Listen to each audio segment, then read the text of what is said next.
Mayad nga adlaw, probinsya kang Antique para sa aton news break. Ombudsman gindismiss ang kaso kontra kay Governor Kadzhiao. Gindismiss kang Office of the Ombudsman ang kaso administratibo kag kriminal batok kay Governor Kadzhiao tungod sa rason nga lack of merit. Ginkumpirma kang legal team ni Governor Kadzhiao kag ginpaathag nga wala rin ti may nabilin nga kaso batok sa gobernadora nga napending sa ombudsman kag sandigang bayan. Kag maubra na rin kamayad ang anang mga obligasyon kag responsibilidad bilang gobernadora nga nagahandom gid nga buhaton ang Antique bilang isara sa mga lugar nga manami ulian nga may kalineng kag katawhay.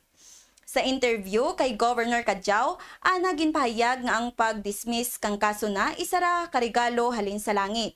Kag pagkamatuod nga may Diyos ang kalibutan. Nagapasalamat man ang gobernadora sa anang legal team kag sa mga taho nga nangin kaimaw na sa tiyempo nga tana kadya sa mabudlay nga sitwasyon.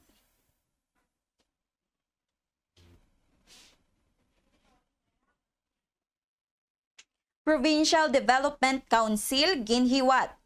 Una nga pagsapol kang Provincial Development Council sa tuig 2024.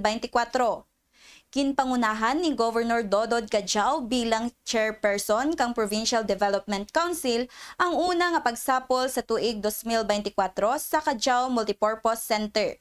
Ang nasambit nga PDC meeting ginatenderan kang mga miyembro kang PDC kag mga representante nga kung sa diin natapos sa pagpresentar kag pag-aprobar kang agenda. Ginahingyo ni Governor Kadzhiao ang mga miyembro nga dapat mag-ugyon para sa progreso kang mga katawhan kag himuon ang mga kadapat para sa kauswagan. Ang bahin kang agenda amo ang Supplemental Annual Investment Program for calendar year 2024.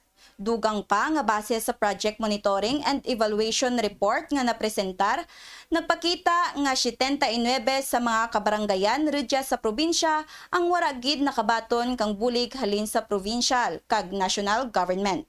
Sa amudya nga report, ginpasiguro ni Governor Dodod Kadzhiao nga wara ti barangay ang mabilin kag tanan nga mga Antiqueño ang matugruan kang nagakaigo nga serbisyo halin sa gobyerno, bisan pa naghalin sa marayo nga lugar sa aton probinsya.